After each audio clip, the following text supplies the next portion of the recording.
What's the good word, y'all? DKB here, and happy 4th to those that celebrated. I wanted to talk today about our week one matchup against a significant opponent for us right off the bat in the Baltimore Ravens. And right away, this is going to decide a lot of our fate in the AFC and what our playoffs expectations may look like. But I honestly believe we have a fair shot of coming away with week one with a victory, and there are some key reasons why.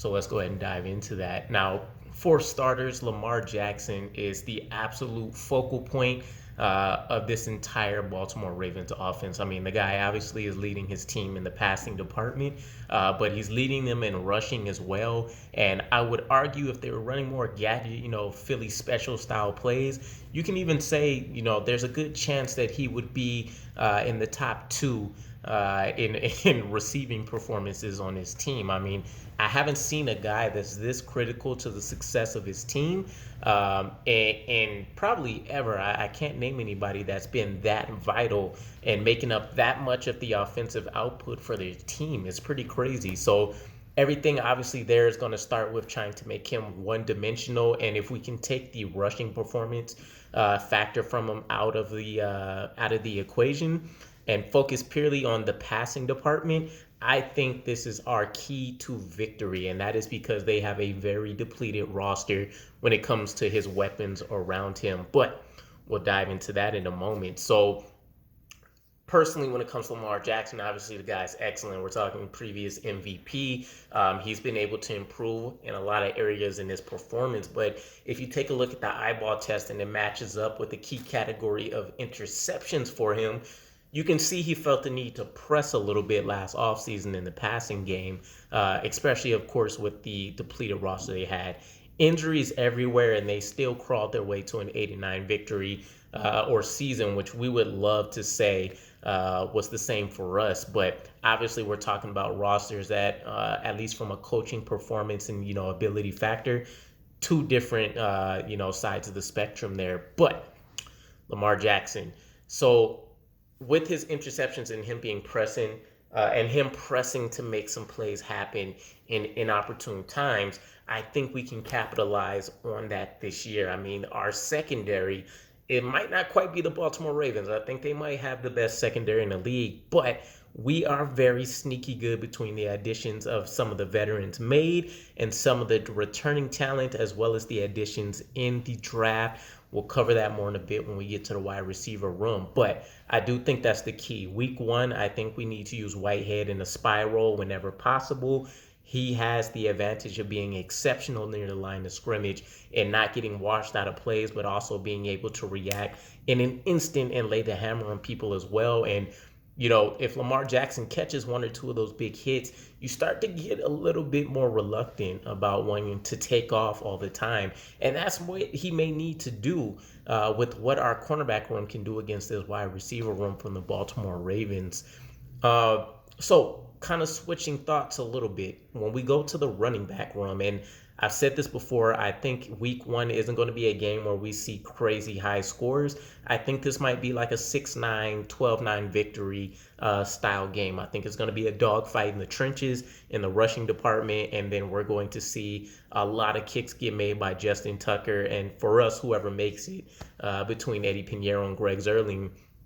But that's the game that I'm expecting. Even if it's not crazy rushing performances as well, I expect the volume of rush attempts on both sides to be there, which makes this very interesting. We have a running back room that looks like on paper probably a top 5 unit in the NFL. You combine that with the fact that we'd expect to increase our rushing attempts from the 32nd ranked team last season to somewhere near the middle to top 10.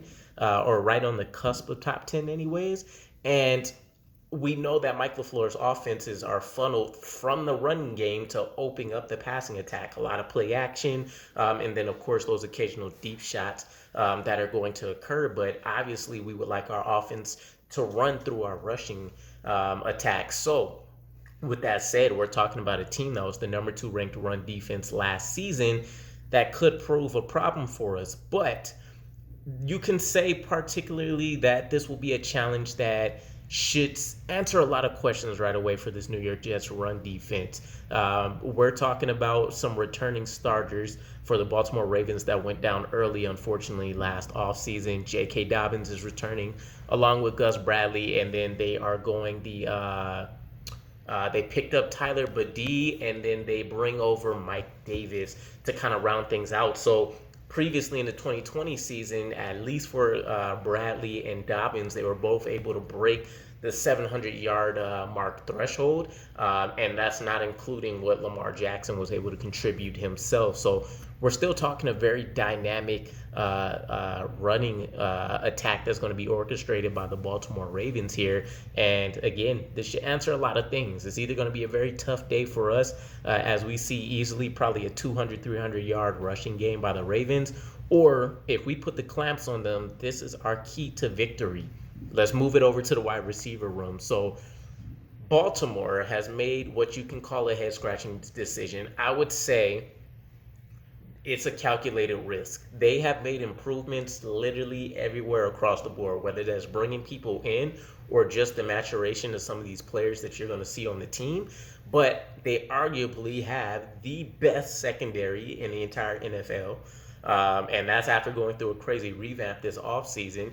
Their defensive line, I just mentioned, was ranked number 2. The passing, the sack squad for them should obviously come a lot closer to what they're generally expecting, which is a top 10 unit, top 15 generally. And so I think that combination of factors, you would think the secondary is able to get a lot more takeaways this season compared to the ineffectiveness they produced last year. But canceling that out, if we focus on just our side, our cornerback room, I would place not too far behind the Baltimore Ravens. I mean, DJ Reed looked like an absolute monster for Seattle last season. We talked about Jordan Whitehead and kind of what the role I expect him to play in week 1 is going to be. And then we're still talking about having Gardner. We're still talking about Bryce Hall, who looks excellent outside of the fact he just can't get his hands on the ball enough to force turnovers. And then we're still rounding out our roster with Brandon Echols, Javelin Guidry. We still have Isaiah Dunn, who's been a little bit swept under the rug in terms of offseason news. But our secondary still looks very, very great. I mean, the only questionable mark is really that deep safety, but we're talking about a team that probably won't be passing and attacking deep a lot in week 1, and Jason Pinnock still looks like a guy that can be the guy for us back there. If nothing else, he's another enforcer, if you will, and so when he does catch you and he lays the hit on you, it's going to give you second thoughts once again. Obviously, the coverage needs to improve, but still, I'm satisfied with where the secondary is. And so the wide receiver room in Baltimore is crazy. They trade Marquise Brown, who was really their only integral part in the passing offense, not named Mark Andrews. And the rest of his receiving department is crazy. It's not a lot of names that people are going to recognize or say, hey, we need to be consistently worried about this guy week in and week out.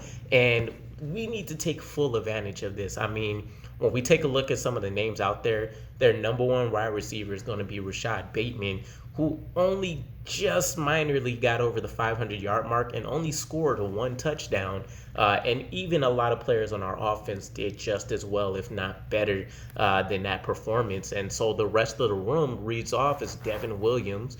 Looks like Rayleigh Webb, Tylan Wallace, who I do think could probably develop into a problem for them, but we haven't seen anything to truly back that up yet. Benjamin Victor, James Proche II, who I believe is playing somewhat of a slot role for them. And then Malik Polk, Jalen Moore, Devin Duvernay, which, he's been around for some time. And at this point, he's definitely on the downside of his career. I wouldn't say that. Oh, you know what? I'm thinking of a different Duvernay, but still within his first rookie contract years, and he hasn't produced anything crazy for them. And then the rest of it is really camp bodies. I mean, there's nobody else on this list in their wide receiver room that I'm concerned with. Mark Andrews is really the only person that I would say we need to consistently either try to double team, or if we just have a player that can match up against him and really kind of wipe him out for that game, who else do we need to be concerned with, right? We can focus our attention to offer run game support. We make sure Mark Andrews cannot impact the game. And if we have Whitehead spying on Lamar Jackson, there's not a lot else for them to do. It's going to have to be gimmick stuff, or players are really going to have to step up and outperform us. And I will say this. I'm pretty comfortable saying that if the Ravens handily beat us, I understand Coach Harbaugh is, probably a top 3, top 5 coach in the NFL, and then historically definitely one of the best. If they handily beat us, I think this raises immediate red flags, and I'm not one to signal the smoke and fires early in the season, and there's obviously a lot of time for things to gel, but it would raise a lot of question marks. The way we each want to attack each other plays to the strengths of what the opposite team has, and so it's going to be a true chess game between the coaching staffs. But I think we have all the immediate talent, and we're winning in the right places that we need to take advantage of to say that this is going to be a win for us in week 1. But let me know what your guys' thoughts are. I didn't want to go crazy with the stats video and throw out all the numbers to a T. But I think the key elements is that if we're talking about run defenses, obviously the Baltimore Ravens have the known edge there. But if we're talking about being able to take the opportunities to take over the game in the passing department, we have the clear edge there. And I find it very intriguing, the matchup. A very great secondary against a very great wide receiver core, and then another great secondary, or what should be a great secondary for us, versus a porous wide receiver core. And then we're talking 2 rushing attacks that should be dominant, but one with a known defense and one not. So can we put the pieces together early and show the rest of the NFL by either just plain outright winning or dominating the Ravens, that we have officially turned the page and we're ready to write a new chapter for the New York Jets legend? But again, let me know your thoughts in the comments, and I will catch you guys again. Peace.